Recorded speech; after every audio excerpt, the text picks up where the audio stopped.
Que le Seigneur vous bénisse. Amen. Nous allons prier, Seigneur. Bien-aimé Seigneur Jésus, nous te remercions, oh Dieu. Nous sommes dans la joie, Père, de savoir que tu nous as donné assez de foi pour venir en ces lieux. Entendre parler de toi, Seigneur, est la chose primordiale pour nous, Père.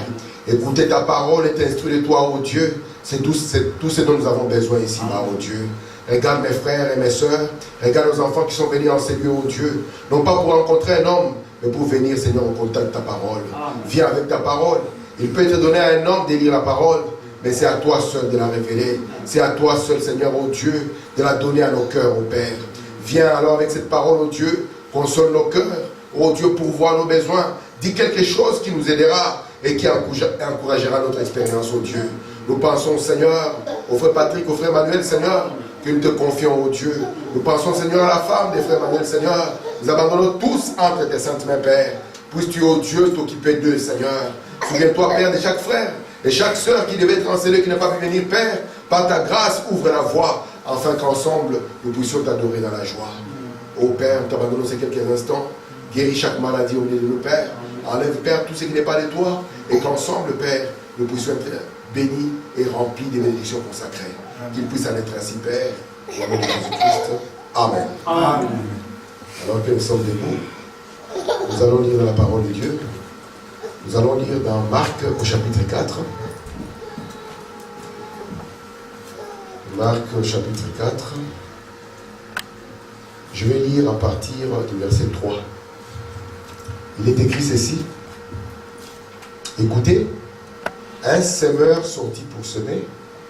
Comme il semait, une partie de la semence tomba le long du chemin. Les oiseaux vinrent et la mangèrent.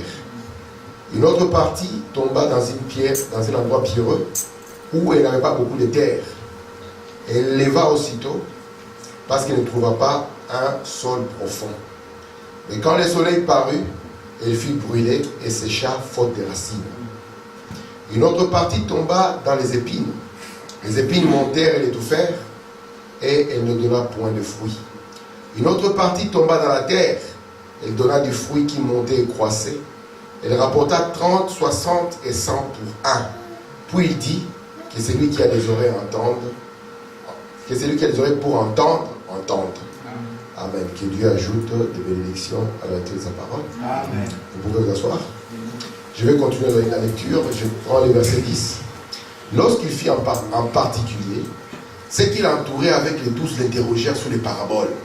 Il leur dit, c'est à vous qu'a été donné le mystère du royaume de Dieu. Mais pour ceux qui sont dehors, tout se passe en parabole. Enfin, qu'en voyant, ils voient et n'aperçoivent point. Qu'en entendant, ils entendent et ne comprennent point. De peur qu'ils ne se convertissent et que leurs péchés leur soient pardonnés. Il leur dit encore, vous ne comprenez pas cette parabole. Comment donc comprendrez-vous toutes les paraboles? Les semeurs sèment la parole. Amen. Les uns sont le long du chemin où la parole est sémée. Quand ils l'ont entendu, aussitôt Satan vient et enlève la parole qui a été sémée en eux. Les autres, pareillement, reçoivent la sémence dans des endroits pierreux. Quand ils entendent la parole, ils la reçoivent avec beaucoup de joie. Mais ils n'ont pas de racines en eux-mêmes. Ils manquent de persistance. Dès que survienne une tribulation, une persécution à cause de la parole, ils y trouvent une occasion de chute. D'autres reçoivent la sémence parmi les épines. Ce sont ceux qui entendent la parole, mais en qui les soucis du siècle, la séduction des richesses et l'invasion des autres convoitises étouffent la parole et la rendent infructueuse. D'autres reçoivent la parole dans la bonne terre. Amen. La bonne terre, c'est la terre épouse. Amen. Ce sont ceux qui entendent la parole, la reçoivent, portent du fruit. 3, 30, 60 et 100 pour un. Amen. Amen. Que Dieu ajoute des bénédictions à la lecture de sa parole. Amen. Je vous salue tous au nom de Jésus-Christ. Amen. Aujourd'hui, je vais parler un tout petit peu. Et j'ai intitulé ce que je vais dire aujourd'hui, la sémence parole. Amen. Amen. Nous avons écouté nos ambitions. Nous avons écouté les opportunités. Et aujourd'hui, Dieu veut nous parler de la sémence parole. Vous savez que la vie sur la terre est impossible sans la sémence. Amen. Dans nos maisons, nous avons beaucoup de semences au point que nous ne nous rendons même pas compte que c'est la sémence. Parfois, on nous sert un plat de riz, mais nous venons de manger toute une plantation. Parce que ce plat de riz, c'est les semences qui sont vivantes. Amen. Sans la sémence, la vie est impossible sur la terre. Amen. Et remarquez, Frère Branham, lorsqu'il est venu vers nous, il nous a prêché un sermon qu'il a intitulé La parole parlée, la sémence originelle. En Europe, la sémence originelle n'existe plus. Vous ne pouvez plus trouver les sémences comme Dieu les avait créées. Les semences ont été hybridées, elles ont été manipulées, ils ont dit qu'ils ont produit des semences améliorées. Et Branham dit que, au point même que ces semences aujourd'hui ne sont plus les sources de vie, mais deviennent les sources de mort. Ils sont tellement hybridés que quand même les hommes les mangent, cela change leur structure. Et c'est pour ça que nous avons autant de problèmes que nous avons aujourd'hui. Et Jésus, lorsqu'il vient avec sa parole, il la présente aussi comme la sémence. Et pas n'importe quelle sémence, mais la sémence originelle. Amen. Et cette sémence originelle, elle est source de vie. Amen. Mais lorsque l'homme commence à croiser les sémences, aujourd'hui tout le monde dit, nous voulons manger bio. Mais il devait encore remonter plus haut. Pas dire seulement nous voulons manger bio, mais nous voulons manger la sémence telle qu'elle était au début. Amen. Les gens peuvent dire, nous n'avons pas mis les histoires des engrais et tout ça. Voici, mais de quelle sémence il s'agit? La sémence aujourd'hui en Europe a disparu. Au point même qu'ils sont partis en Afrique pour dire, ne vous en faites pas vos sémences là, nous allons les améliorer. Amen. Mais Dieu vient aussi avec sa parole sous forme de sémences qu'aucun homme n'a le droit d'améliorer. Et il montre que cette sémence, c'est le Fils de l'homme qui est le semeur. Amen. Et lorsqu'il vient avec la sémence, le problème n'est pas la sémence. Mais le problème est la terre dans laquelle la sémence va tomber. C'est la même sémence. Mais elle dépendra de l'endroit où elle va atterrir. Elle a atterri dans certains endroits, elle n'a pas pu produire de fruits. Mais quand elle est tombée dans la terre épouse, cette sémence a donné, pour un, elle a donné 30. Pour un, elle a donné 60. Pour un, elle a donné 100. Et nous avons une sémence, William Branham, qui sont des résultats. De ce que cette sémence a pu produire. Amen. Maintenant, nous voulons voir quel est l'impact de cette sémence pour nous-mêmes et dans notre vie. Amen. Frère Branham dit dans le message, faites ce qu'il vous dira. Au paragraphe 11. Il a prêché ceci le 1er juin 53. Branham dit, je suis au milieu du paragraphe, eh bien, quand Jésus dit quelque chose, sa parole est une sémence. Chaque sémence se reproduira selon son espèce. C'est pour ça qu'il est impossible qu'un homme puisse engendrer un cochon. Ou bien qu'un cochon puisse engendrer un homme. Parce que la loi de Dieu montre que chaque sémence, si elle tombe dans la bonne terre, elle reproduira selon son espèce. Et nous savons que Jésus était la sémence qui était tombée en terre. Lorsque cette sémence est tombée dans la terre Branham, elle a reproduit selon son espèce. Et nous avons vu Jésus-Christ de nouveau. Frère Branham dit, écoutez, si c'est une sémence de promesse pour votre salut, elle produira le salut. Si c'est pour la guérison, elle produira la guérison. Si c'est pour la joie, la paix, tout ce dont vous avez besoin, toutes ces bénédictions rédemptrices sont en Christ. Et ce soir, il est le souverain sacrificateur de votre confession. Assis à la droite de sa majesté divine, au ciel, intercédant sur base de votre confession. Frère Branham dit, cette sémence, vous savez, la sémence, on ne l'aide pas. La sémence, on ne peut pas l'aider. Lorsqu'elle vient, elle a tout en elle. Vous comprenez ça? La sémence a quoi? Elle a tout en elle. La sémence telle que vous la portez là, si c'est une sémence de pomme, frère, je n'ai pas envie de manger les pommes. Si c'est la sémence de pomme, vous avez mangé les pommes tout seul. Elle dit oui. Alors, si c'est la sémence de pomme, frère, il a fait l'expérience, il a plein de pommes. Et puis il a vu, il n'a pas aidé. Il n'y a pas quelqu'un qui est venu avec des pommes ou des feuilles pour coller. C'est quelque chose qui était dans cette sémence. Et comme la chose était dedans, elle a commencé à sortir et à se manifester. Et Branham dit, si c'est pour sortir la paix, cette sémence parole parlée a en elle cela. Et elle est capable de le ressortir de nouveau. C'est pour ça que quand le diable a tué Jésus, il pensait qu'on peut faire la sémence parce que vous l'amenez en terre. Or, amener une sémence en terre, c'est l'amener à se multiplier. Parce qu'elle est une bonne sémence. Au temps de Jésus, les gens sont venus, ils ont dit, messieurs, nous voudrons voir Jésus. Jésus leur a dit, non, vous ne pouvez pas le voir maintenant. Il faut d'abord que les Grecs tombent en terre et se multiplient. Et quand il va se multiplier, il viendra avec tous ces dons. Nous avons besoin. Amen. Est-ce que ça va? Amen. Il faut maintenant continuer. Dans Jéhovah Jireh, paragraphe 15. Monsieur Ryan, écoute par ici. Et maintenant, c'est pareil avec le christianisme. Lorsque un homme ou une femme, un enfant, naît de l'Esprit de Dieu, alors tous ces dons, vous avez besoin dans ce monde et dans le monde à venir, vous est donné. Amen. Quand vous recevez le Saint-Esprit. Frère Branham va plus loin. Il dit, vous avez en vous la puissance pour vous ressusciter. Amen. Parce que Jésus était la sémence. Une sémence, quand elle tombe à terre, on ne prie pas pour elle pour qu'elle revienne. Non, on la met en terre, n'est-ce pas? Elle tombe en terre, elle pourrit. Mais en elle, elle a la puissance. Amen. Pour dire quoi? Je vais revenir de nouveau. Amen. Et je vais revenir avec puissance. Je vais revenir avec gloire. Et il faut vraiment dire, lorsque vous naissez de nouveau, tous ces dont vous avez besoin pour le monde maintenant et le temps à venir est en vous dans le Saint-Esprit.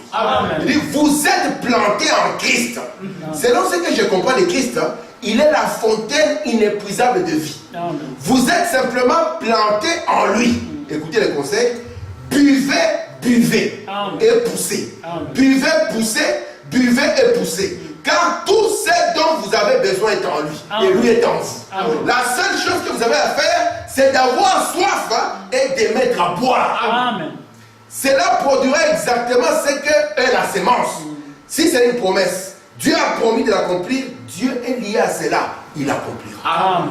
Parfois nous gardons les pommes de terre à la maison. Vous savez, les pommes de terre, on voit l'expérience. Parce que les riz, lui, ne bougent pas. Mais les pommes de terre, parfois, on les garde à la maison, puis on commence à voir eux. Ils commencent à changer. Parce qu'il y a la vie en elle. Amen. Il y a quelque chose qui veut s'exprimer.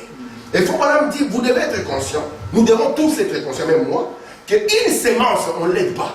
Elle a tous ces dons, elle a besoin en elle. Et madame dit, maintenant la condition pour que cette sémence puisse se manifester, c'est qu'elle doit avoir soif. Et la soif, c'est une grande bénédiction. Amen. Amen. La soif, c'est une grande bénédiction.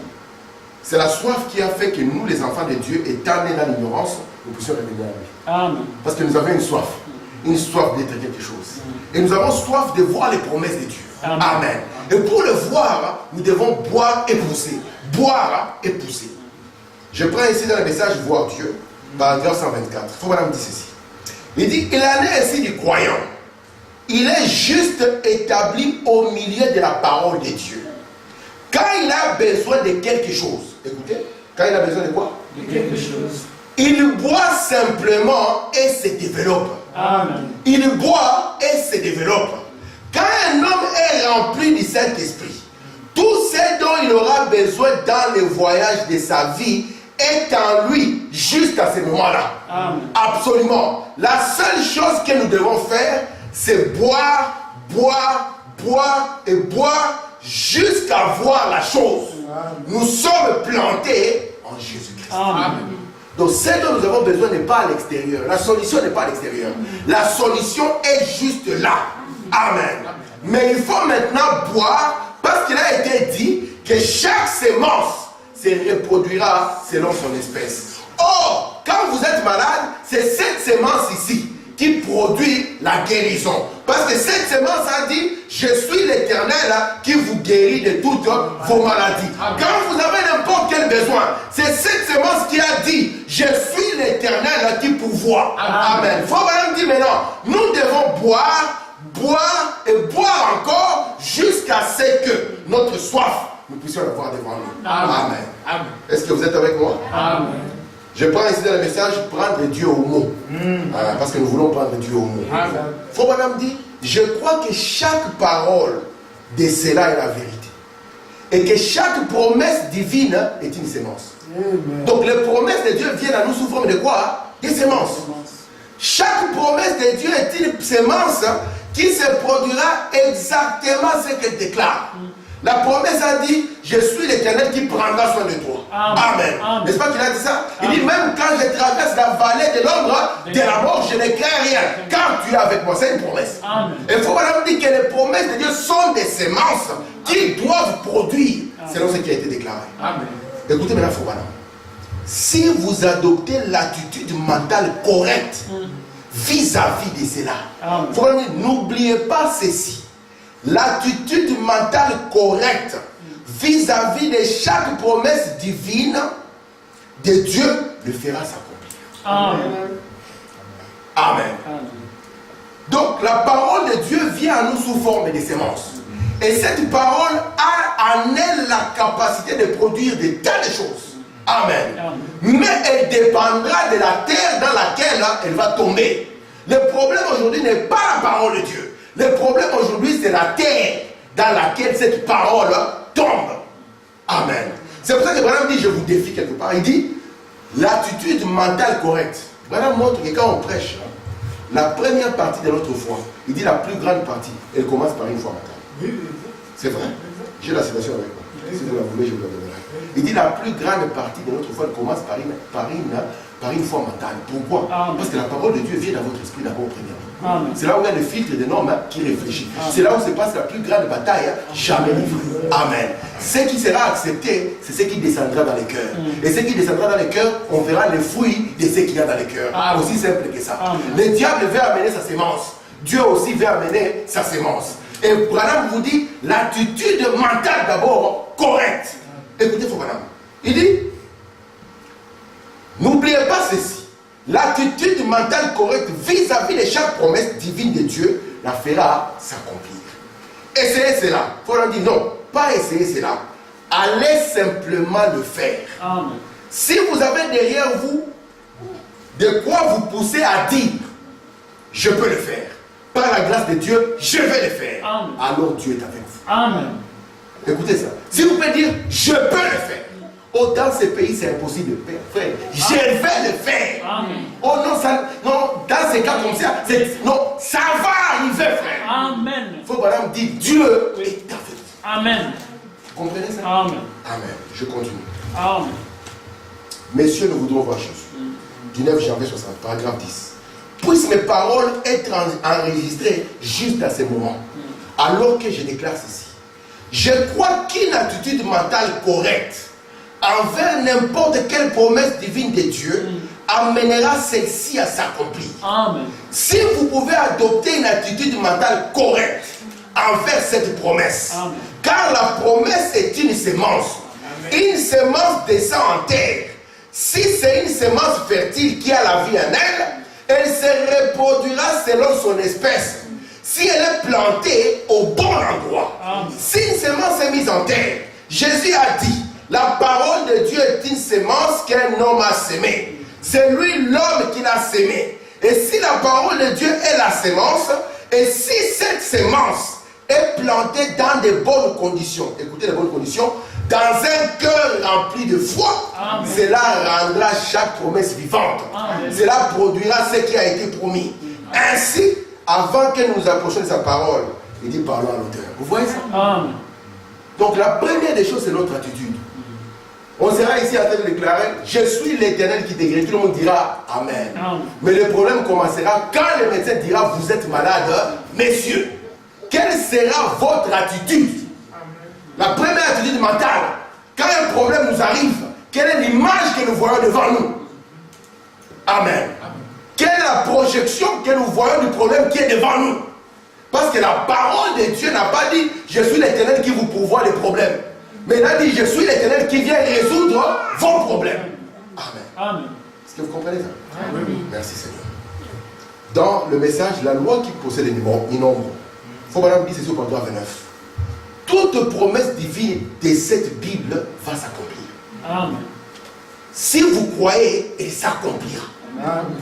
L'attitude mentale correcte envers toute promesse divine amènera celle-ci à s'accomplir. Amen. Remarquez, comment parvenons-nous au ciel? Voilà montre une chose.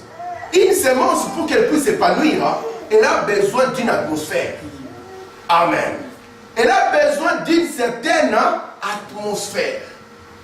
Vous savez que dans les déserts, si vous y allez, vous allez remarquer que dans les déserts, il n'y a que des cactus, des épines. Il y a beaucoup d'épines dans le désert.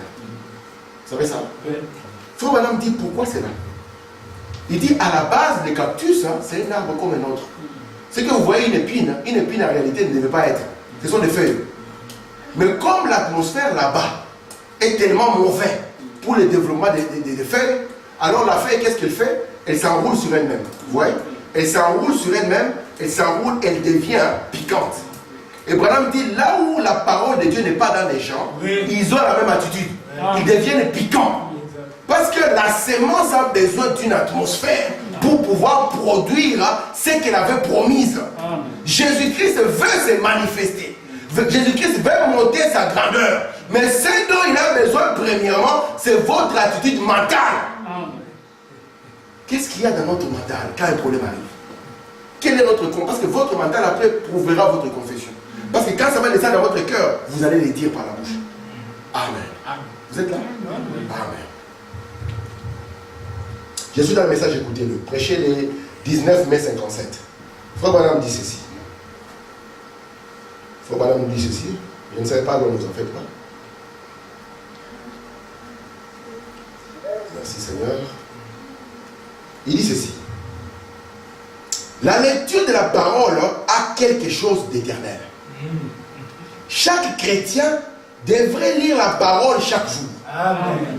Car Jésus a dit, l'homme ne vivra pas de pain seulement, mais de toutes paroles qui sortent de la bouche de Dieu.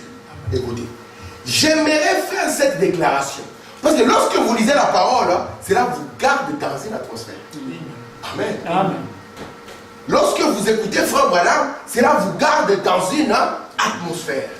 Lorsque vous chantez des cantiques, cela vous garde dans une certaine atmosphère. Et tout, par la loi de la sémence, est question d'atmosphère. Amen. Le frère Étienne pouvait rentrer avec sa pomme et pouvait choisir.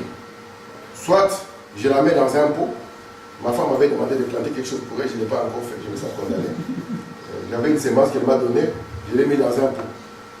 Et si je la laisse comme ça, elle va mourir. Parce que ce ne sont pas les conditions requises. Parce que chaque sémence, il lui faut la terre. Même la parole de Dieu, elle peut devenir inefficace à cause de l'attitude mentale d'abord premièrement d'une personne. Amen. Écoutez-vous, madame. J'aimerais faire cette déclaration. Souvenez-vous que chaque promesse dans cette Bible est bonne et elle tiendra. C'est voilà. Chaque promesse dans la Bible est bonne et elle tiendra. Notre Dieu délivre. Amen. Même quand vous êtes en prison, Dieu ouvre les portes. Amen. Il l'a déjà fait. Amen. Au temps de Pierre, il l'a fait. Amen. Le même Dieu qui l'a fait peut encore le faire. Amen. Amen. Écoutez, il dit ici, j'aimerais aussi faire cette déclaration. Il dit, chaque promesse dans cette Bible est bonne et elle tiendra. Dieu est tenu à sa promesse si vous adoptez une attitude mentale correcte vis-à-vis de cela. Celle-ci s'accomplira.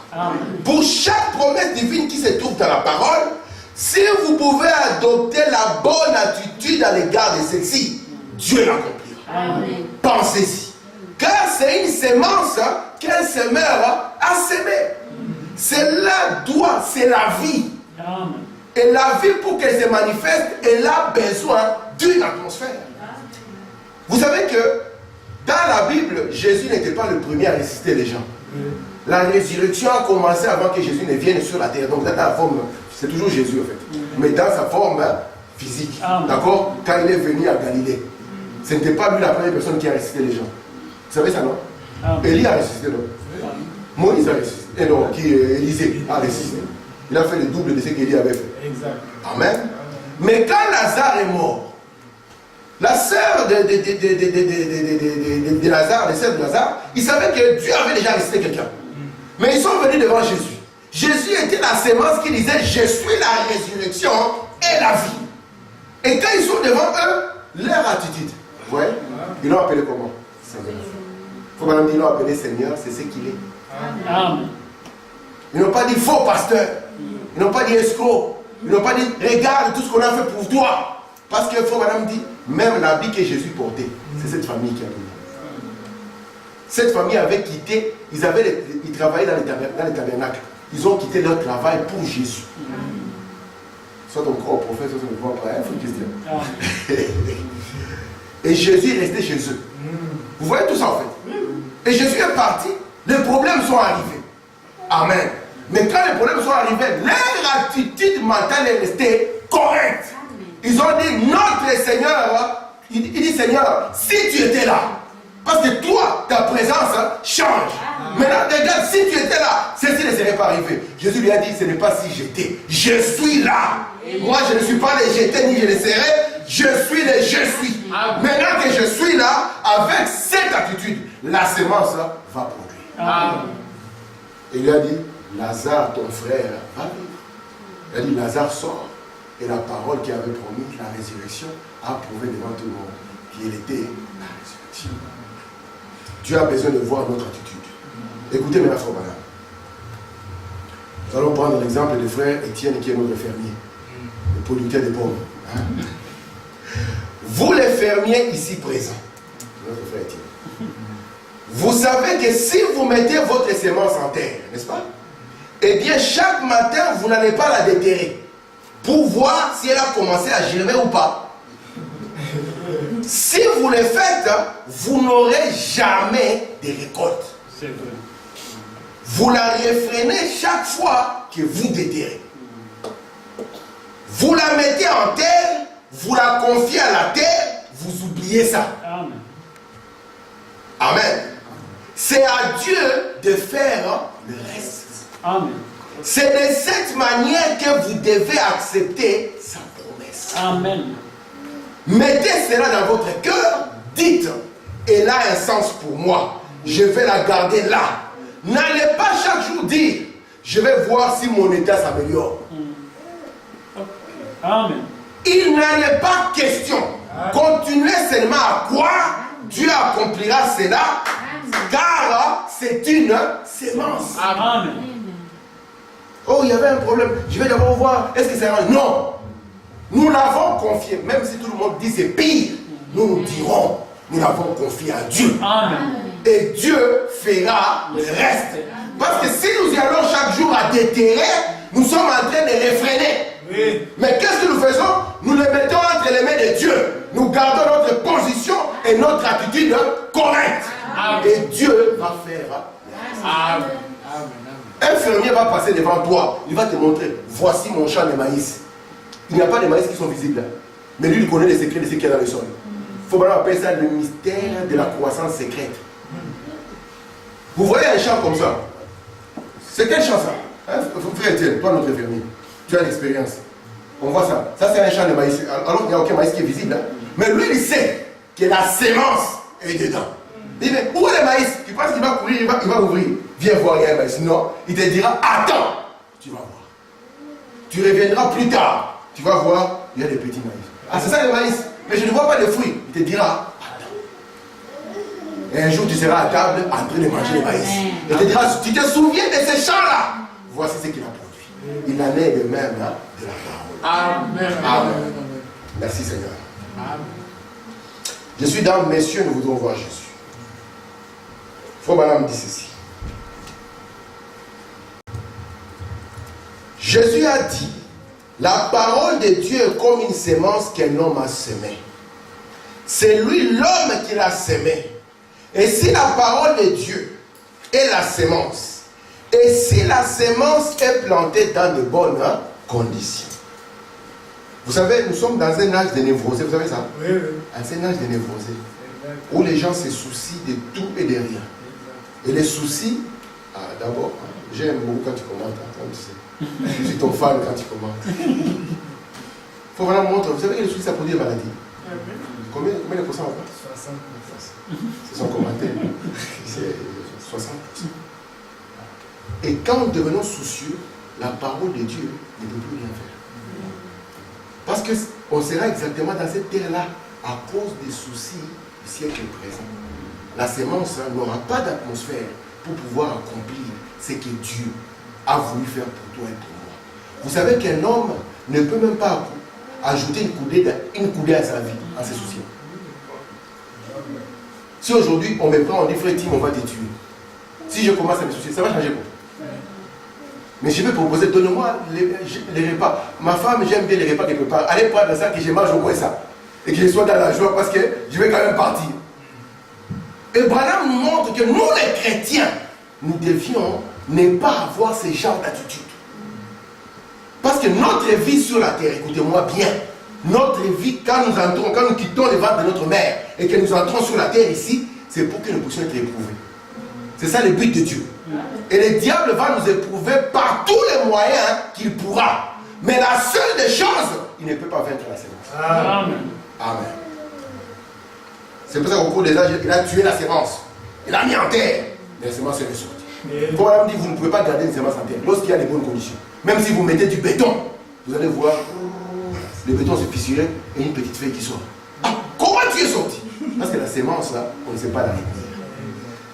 Il faut maintenant continuer là, messieurs. Là, l'heure est venue. Prêcher le 15 avril 51. Maintenant, l'attitude mentale correcte. Si vous êtes ici, comprenez-vous ce que je vais dire? L'attitude mentale correcte. Votre attitude mentale correcte envers la promesse de Dieu fera que chaque promesse s'accomplisse. Il se peut que vous ne croyez pas cela. Hein, papa, tu ne crois pas encore ça? Ce n'est pas encore descendu là. Il se peut que vous ne croyez pas cela. Vous dites, eh bien, ma foi est petite. Oui, le problème est grand. Ma foi est petite. Ok. Écoutez, voilà. Moi, je ne confesserai pas cela. Amen. Ne laissez pas le diable connaître cela. Amen. Même si votre foi est petite, ne laissez pas le diable connaître cela. Ne dites pas, ma foi est petite, le problème est grand. Non. Ne laissez pas le diable connaître cela. Amen. Écoutez, dites toujours, j'ai une bonne foi. Amen. Je crois en Dieu de tout mon cœur. Vous voyez, ne témoignez rien du diable. Amen. Lorsque vous l'acceptez lui comme votre guérisseur, ne vous comportez plus jamais comme si vous étiez malade ou estropié. Croyez que vous êtes guéri. Amen. Prenez-les au mot. Alors tout repose sur Dieu à ce moment-là. Et non sur vous. Parce que si ça repose sur vous, ça ne va pas aller. Il faut prendre le problème, le décharger sur Dieu. Prendre la sémence, la placer en terre, couvrir cela, laisser ça. Parce que c'est Dieu qui va prendre soin. Amen. Oh, c'est impossible, les frères. Non, ne dites pas ça. Ne laissez même pas les diables savoir ça. Vous dire, moi je suis un croyant. Ça va marcher.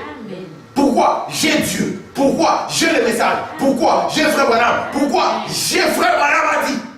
Yes, sir. Amen. Amen. Ne laissez, il faut même dire, ne confessez rien du diable. Amen. Parce que lorsque vous commencez, c'est impossible. C'est difficile, frère. C'est compliqué. Nous savons déjà que c'est compliqué. Est-ce qu'on a besoin d'attendre ce discours? Nous voulons attendre un autre discours. Parce que Jésus, quand il est venu, dans la Bible, on n'a jamais trouvé Jésus dire c'est compliqué. Lui, il a dit, qu'est-ce qu'il y a de plus compliqué à Dieu? N'est-ce pas? Et c'est ce que cette sémence est en train de nous dire. La sémence dit, il n'y a rien de difficile au Seigneur. Ah. La sémence dit, il n'y a rien de compliqué au Seigneur. Avec le Seigneur, tout est possible. Amen. Faut maintenant continuer. Je déclare publiquement ce soir que si les gens adoptent une attitude mentale correcte envers une quelconque promesse divine que Dieu a faite et qu'il la revendique comme étant la leur. Amen. On la revendique comme étant la leur. Seigneur, voici les problèmes. Je revendique ici que moi, c'est toi qui me sauves de ces problèmes. Amen.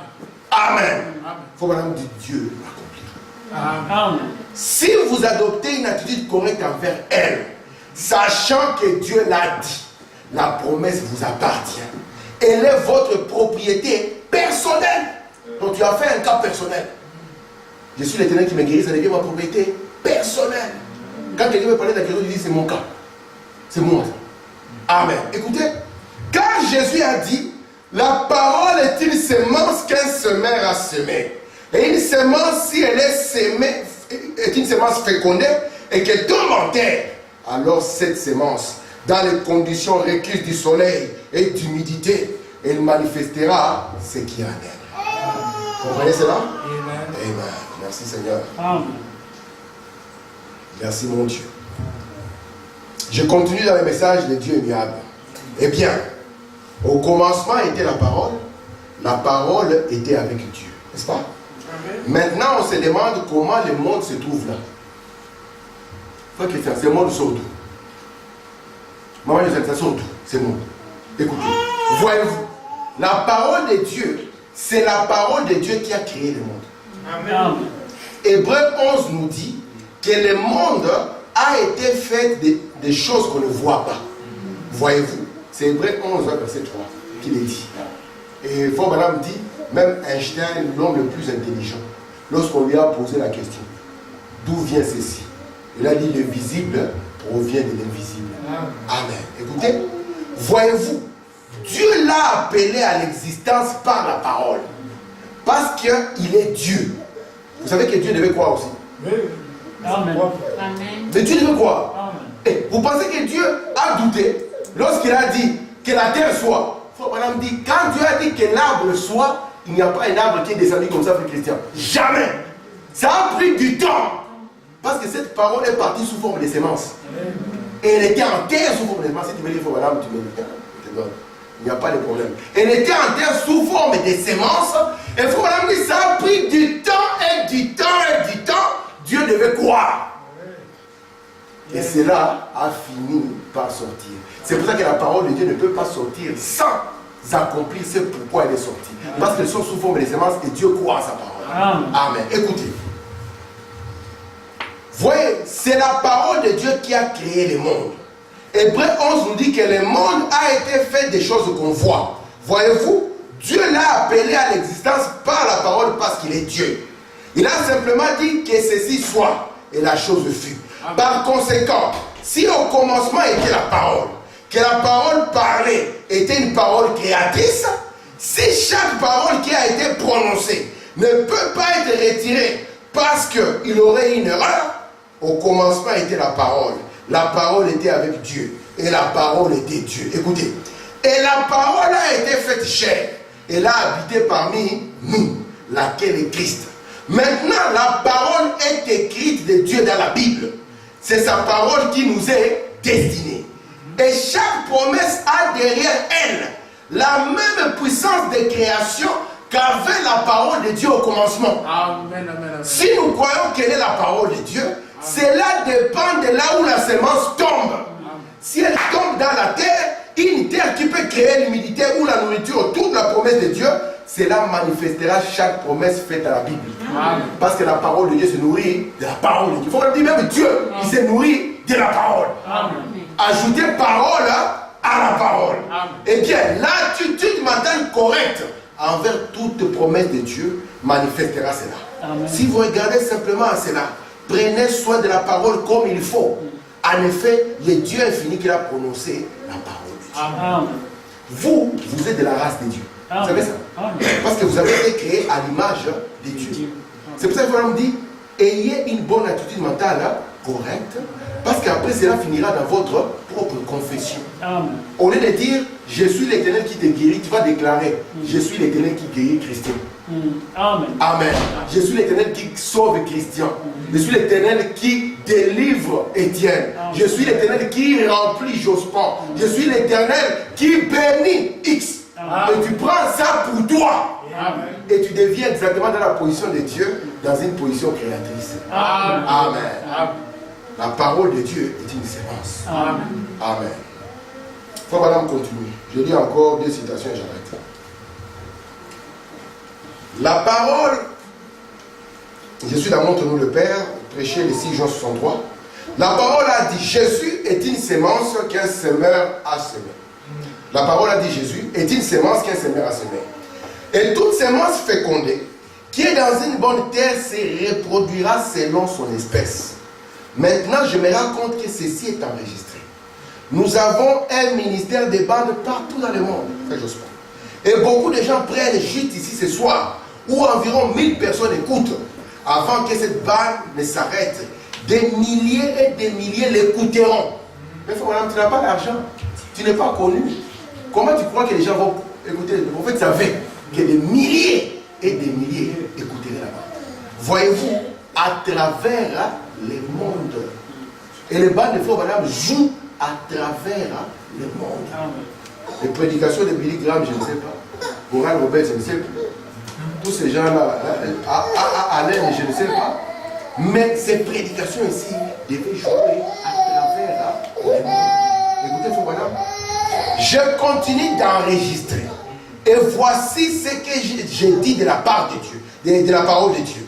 Elle est une sémence. Si vous pouvez avoir l'attitude mentale correcte envers chaque promesse divine, il accomplira. Si vous pouvez vous mettre dans la position où vous croyez que cette promesse est pour vous, écoutez, mais si vous laissez un Ricky renvoyer cela plus tard, ayant plus d'instructions qu'il ne connaît, assez de jugeotes pour savoir comment contrôler la chose, il peut attribuer cela à un âge passé ou un âge à venir. Cela n'aura aucun effet pour vous. Amen. Je dis, il faut madame dire, il dit que nous ne devons pas devenir mous. C'est une citation que je n'ai pas ajoutée ici. Il dit, nous devons être là dans cette attitude. Cela va arriver. Cela va arriver. Cela va arriver. Pourquoi? Parce que c'est Dieu qui l'a pris. Amen. Amen. C'est une sémence. Lorsque nous disons cela va arriver, nous sommes en train de l'abreuver. Cela va arriver, nous l'abreuvons encore. Mais frère, tu ne vois pas que le problème est grand. Mais Branham m'a dit de ne pas confesser quelque chose du diable. Alors quand le problème est grand, je ne dois pas faire connaître au diable que le problème est grand.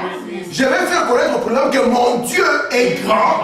Et mon Dieu vient en moi sous forme de sémence. Et il attend de moi une confession et une attitude. Mais mon frère, on a dit que cette maladie est incurable. Là n'est pas le problème. J'ai une sémence ici et je vais voir cette sémence se reproduire. Et pour qu'elle se reproduise, je ne dois pas confesser les histoires du diable. Moi je dirais, il est l'Éternel qui guérit. Notre attitude change tout. Beaucoup de gens viennent à l'église, ils en sortent comme ils sont rentrés, parfois pire, à cause de leur attitude. Ils n'ont plus d'attente. Et pourtant, dans notre vie, dans notre expérience de chaque jour, nous devons avoir les attentes. C'est l'Éternel qui a dit, il a dit, je suis l'Éternel qui est présent. Vous savez que cette photo ici, amen, où vous le voyez au-dessus, alléluia, de la troisième partie, c'était ça, la preuve pour Israël que l'Éternel était présent au milieu de nous. Amen. Et il a dit, je suis l'Éternel présent, je ne te quitterai pas, je ne t'abandonnerai pas. Amen. Et quand nous confessons les bonnes choses, cela attire Jésus. Quand nous confessons les mauvaises choses, cela attire le diable. Et Branham dit, ne confessez rien du diable. On lui donnera rien. Amen. C'est pour ça que des fois je me viens à chanter pour nous. Les gars, il va dormir affamé. Parce que n'est-ce pas que quand le chef indien est sorti, il était triste. Frère Branham, je suis né de nouveau, mais en moi il y a comme des chiens qui se battent. Un chien blanc et un chien noir. Et frère Genobi a dit oui. Le noir là va dormir affamé. Il n'aura ni confession, ni attitude, ni quoi que ce soit. Mais il me verra toujours dans la confession d'un fils de Dieu. Amen. Parce que le malheur atteint souvent les justes. Souvent, vous voyez le mot souvent. Pas de temps en temps. Le malheur atteint souvent les justes, mais l'Éternel fait quoi? L'en délivre quelquefois. L'en délivre toujours. L'Éternel l'en délivre toujours. Amen. Mais pourquoi on l'appelle les justes? Parce que les justes, c'est celui qui a la foi. Les justes vivra par la foi. C'est la foi qui est notre justification. Amen. Et il devient juste par sa foi, par sa confession et par son attitude. Mais frère Christophe, toi tu viens d'arriver, tu connais ce pays, tu connais Frankel. Frankel vient de sauter, frère. Amen. Je continue. Amen. Et celui qui viendra, s'il se met sur mon chemin, il sautera. Amen. Parce que moi, je marche avec le Seigneur. Amen. Faut madame dit, nous devons être des chrétiens forts. Amen. Des chrétiens, peu importe les circonstances, nous gardons notre confession, notre position. Amen. Parce que c'est ce qui amènera la promesse à être manifestée. Amen. Lorsque la maladie viendra à notre porte, personne n'est épargné de la maladie. Amen. Mais personne ne peut pas avoir. Mais tout le monde, alors que Jésus a déjà donné la guérison, Tout le monde ne peut pas l'avoir. Nous devons l'avoir quand nous prenons cette promesse comme nôtre. Vous savez, j'ai terminé. Boussoff, il disait à son jour, parlant à Frère Branham, il disait, dans la Bible, il y a plus de 600 promesses. Combien? Dans la Bible, plus de 600. Plus de 600 promesses. Et c'est Dieu qui les a données. Frère Branham dit, s'il y a une chose que Dieu ne peut pas faire, c'est faillir. Amen. Dieu ne peut pas faire. Si notre Dieu faillit, on ferme les histoires, on ferme tout, on s'en va. Mais notre Dieu à nous ne faillit pas. Amen. Il peut tout faire, mais il ne peut pas faillir. Parce que s'il faillit, il n'est pas Dieu. Amen. Amen. Vous savez qu'il n'est même pas surpris par les événements. Je vais vous dire quelque chose. C'est pour ça que tout ce qui arrive, ayez confiance au Seigneur. Amen. Faisons toujours confiance au Seigneur. Disons, Seigneur, tu nous apprends toujours les choses. Amen. Tu nous instruis, tu nous gardes, mais tu prends toujours soin de nous. Amen. Vous connaissez l'histoire de la sœur Médard quand elle avait claqué la porte? Amen. Est-ce que vous savez que le Christ là était là avant même que sœur Médard claque la porte? J'ai pu vous montrer la situation. 16 ans avant, il était là. Amen. Dieu attendait seulement qu'il claque la porte, comme ça monte. Vous comprenez ça? C'était déjà là avant. 16 ans avant. Parce que Branham n'avait plus par la même. Oui. Oh, mais là, qu'est-ce qu'il va pas? Ah, c'est déjà là. Voilà, il est 16 ans avant. C'est ça. N'ayons jamais peur. Il nous a donné sa parole sous forme de séquence. Nous avons plus de 600 promesses dans chaque circonstance de notre vie. C'est pour ça que je répète, tout ce dont nous avons besoin, c'est tout. Amen. Si simplement nous pouvons garder une bonne atmosphère à nous, vous allez voir tout va sortir. Ce que Dieu a promis de faire, ça sera visible et palpable. Et on vous dira, ça vient d'où? On dira, j'ai gardé juste la position du croyant. Amen. Branham nous a dit, si vous avez des maladies, ne regardez pas aux symptômes. Si vous avez un problème, ne regardez pas aux symptômes. Amen. Je répète ici, Amen. ne dites rien du diable. Amen. En d'autres termes, ne confessez rien de négatif. Amen. Confessez le positif. La Bible dit que tout ce qui est honorable, que tout ce qui est bon et grand fasse partie de votre méditation et de vos pensées. Gardons cette attitude-là, quelles que soient les circonstances. On nous dit le monde est mauvais, nos enfants vont devenir des voyous. Non! Moi je refuse ça au nom du Seigneur. Amen. Je dis ces enfants, je les vois. Des pasteurs, des prédicateurs, des gens qui travaillent pour le Seigneur. Amen. Pourquoi le Dieu nous a donné? Amen. On dit, oh, maintenant on va faire une restructuration au travail. On dit, ok, je serai le seul noir qui restera. Amen. On va faire partir les blancs, moi je vais rester. Amen. Pourquoi? Parce que je ne marche pas seul. Amen. Amen. Notre Dieu prend soin de nous. Amen. Si simplement nous gardons notre attitude correcte, nous le verrons davantage encore et encore. Amen. Que le Seigneur nous fasse.